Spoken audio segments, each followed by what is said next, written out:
많이 잘 들었습니다. 지금 우리나라 현실에 대해서도 교훈이 될 만한 내용도 많이 있고, 근데 이제 교수님 강의가 전반부는 아리스토텔레스의 사상 부분이고, 이제 후반부는 대학 부분인데, 그 질문도 좀 둘로 나눠서 해볼게요. 그러니까 이제 아우구스티누스가 플라톤, 그 다음에 아퀴나스가 아리스토텔레스, 이렇게 대강 좀 그룹핑이 되죠. 네. 그럼 플라톤 사상, 아리스토텔레스 사상 아주 간략히 한번 설명해 주시고, 또 우리가 이제 중세 신학에서 아우구스티누스와 아퀴나스 사상이 어떻게 구별이 돼, 이름이 비슷해서 일단 네. 그거를 다시 한번 요약 겸 정리, 간단히 대표 사상 뭐 이런 걸로 네, 해서. 아마 라파엘로의 아테네 학당이야말로 어떤 의미에서 그 두 사람을 구별하는 가장 중요한 중거점이 될 것 같아요. 플라톤은 손을 이렇게 들고 있었고, 어떻겠죠? 영혼하고 만일에 진리를 추구한다면 어디에 관심을 둬야 할까? 영혼하고 불변한 저편에 있는 이데아에 대해서 관심을 가져라.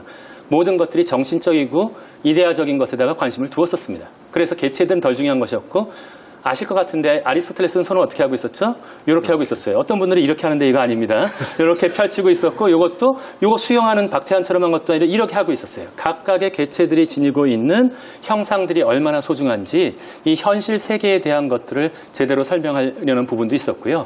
요 두 가지는 아우구스티누스와 토마스 아퀴나스에도 그대로 넘어오게 됩니다. 가령 예를 들면 아우구스티누스가 관심이 있었던 것은 이 현실 세계에 대해서는 아무런 관심이 없었어요. 오히려 저 위에 있는 하느님과, 자신이 연구하는 것은 하느님과 인간의 영혼 이외에는 아무런 관심이 없다라고 얘기합니다. 하지만 토마스 아퀴나스는 이 세상에서 발전한 학문들이 각각의 고유함을 인정했어요. 신존재 증명 같으면은 안셀무스 같은 경우는 이성적으로만 신존재 증명을 하려 했다면, 토마스 아퀴나스는 구체적인 개별적인 자연 현상으로부터 출발해서 5가지의 길을 통해서 도달하려 했다. 이것이 아마도 그 손을 잘 기억하시면서 아우구스티누스와 토마스 아퀴나스를 대입해 보시면 그 두, 아주 거칠게 얘기하자면 그 네 사상가들을 잘 조화롭게 이해하실 수 있는데 가장 기초가 될 수 있을 것 같습니다. 그러니까 아리스토텔레스는 이제 플라톤한테 직접 배운 게 맞죠? 네, 18년이나 공부했습니다. 그런데 그러면 이제 아퀴나스랑 아우구스티누스는 시차가 좀 몇백 년 나잖아요. 네네, 그렇죠. 800년 정도 그러니까 차이가 나겠죠. 아퀴나스가 아우구스티누스에 대해서 가졌던 입장은 어떤 거? 그러니까 뭐 언급한 내용 이런 게 계속 나오나요? 제가 가끔 우리 개신교 형제님들한테 초대받아서 가면 그 차이점을 자꾸 얘기해달라고 하는데, 저는 이렇게 얘기합니다. 그리스도교라는 공통 요소가 있었기 때문에 80% 내지 90% 이상 주장하는 결론에 대한 것은 똑같습니다. 무엇에서 차이가 나느냐 하면, 표현하는 방식이 플라톤적인 사상을 중심으로 해서 이루어져 갔던 아우구스티누스 시대와 용어가 모두 다 완전히 아리스토텔레스적인 것으로 바뀐 토마스 아퀴나스의 시대에는 표현하는 양식들이 완전히 달라졌어야 한다.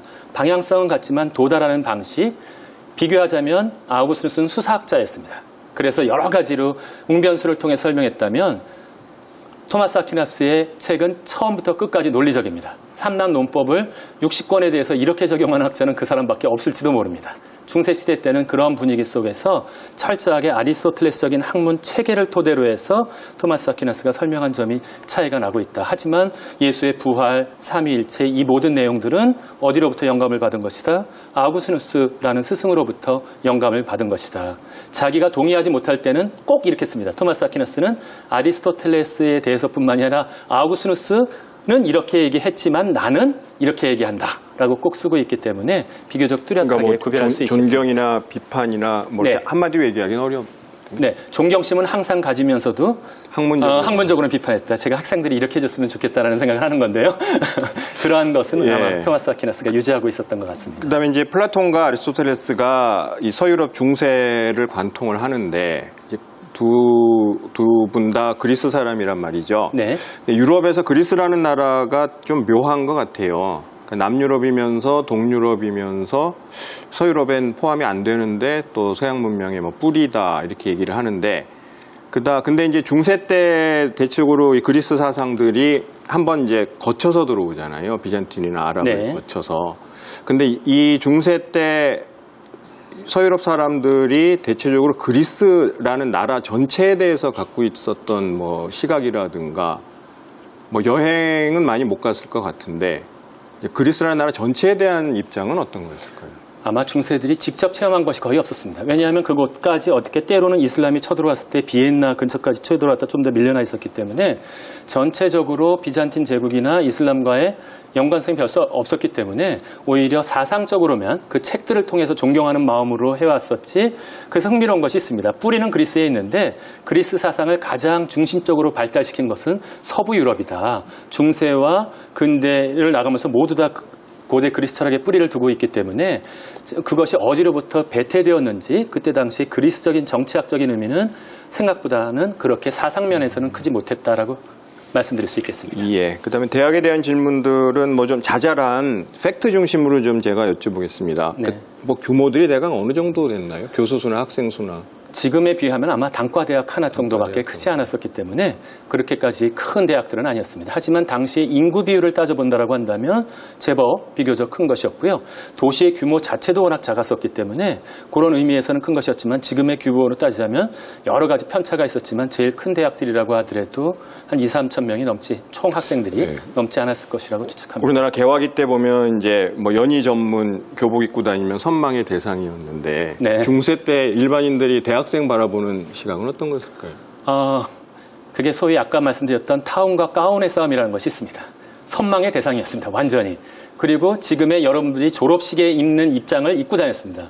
그래서 가운이라고 하는 건 대학생들을 자신의 특권의식을 보이기 위해서 했었고, 하지만 그들이 대학생들이 꼭 윤리적인 행위만 한 것은 아니었기 때문에 술 먹고 뛰어들어오기 이런 것도 했어요. 왜냐하면 사법권을 대학이 가지고 있었기 때문에 대학 안에만 들어오면 경찰들이 잡아가지 못하니까 이런 것 때문에 여러 가지 충돌도 일어났었지만 1차적으로는 아마 부러움과 또 다른 의미에서 사회의 모든 중요한 역할들의 결정은 대학 출신들이 결정했었기 때문에 선망의 대상이었다는 것이 아마도 맞는 표현인 것 같습니다. 그 이제 교황청 직속 대학하고 네. 이제 신성로마 제국 황제가 세운 대학이 있는데 그럼 예. 프랑스나 영국은 대체적으로 교황청 쪽에 네, 맨 많았겠죠? 처음에 중요 대학들은 전부 다 교황청 직속 대학이었고요. 나폴리 대학이었었는데 이것이 14세기, 15세기 들어가면서 대학이 점차 자율권을 잃어버리고 국립대학 쪽으로 점차 바뀌어 나가게 됩니다. 그런 것들이 있기 때문에 사실은 그 소위 황실대학 이런 것은 아주 소수였고요. 대부분이 교황청 직속 대학이었다고 말씀드릴 수 있습니다. 수도회들이 많잖아요. 베네딕트회, 도미니크회, 프란치스코회, 네. 그다음에 프랑스 넘어오면은 시토, 클리니. 근데 이런 수도회들이 대체적으로 이제 로마네스크 때 크게 융성을 했고, 근데 이게 고딕 시대에 와서 대학들하고 이런 수도회 혹은 수도회에서 로마네스크 시대 때 운영하던 학교들 이런 것들이 고딕 시대 때 이제 이런 민간 대학들이나 이런 것들이 커지면서 그 관계는 어떻게 됐을까요? 네.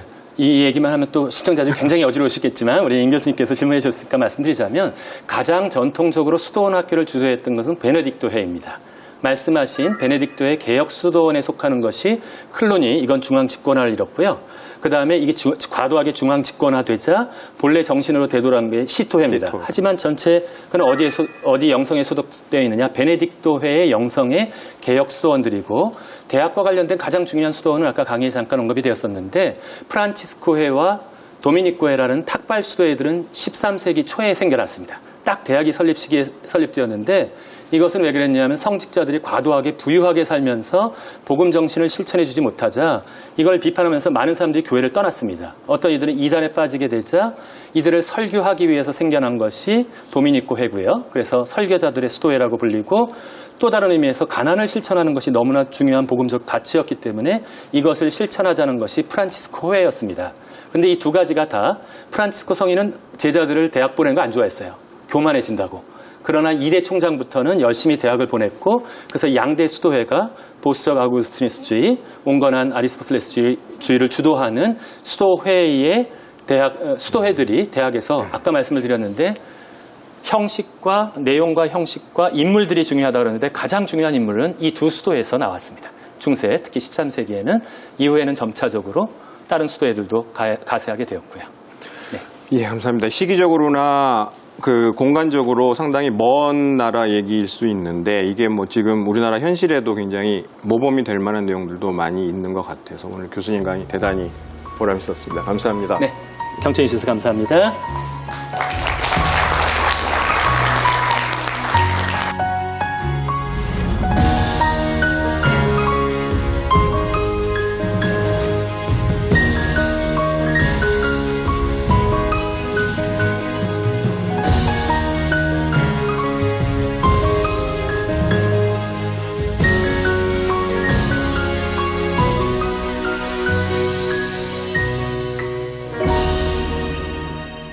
고딕 성당하고 아리스토텔레스가 언뜻 보면은 사실 거리가 굉장히 먼데 이게 이제 무슨 뜻이냐 하면은 해체, 분해 이런 뜻이에요. 우리가 인게이지먼트는 종속되는 거고, 그죠? 거기에 비해서 고딕 성당 오게 되면 벽체가 60cm, 그러니까 3분의 1 이렇게 아주 얇게 줄어들면서 창 면적이 넓어지면서 거기에 빛이 쫙 들어오게 되는 기독교적인 건축의 그리스 건축 방식을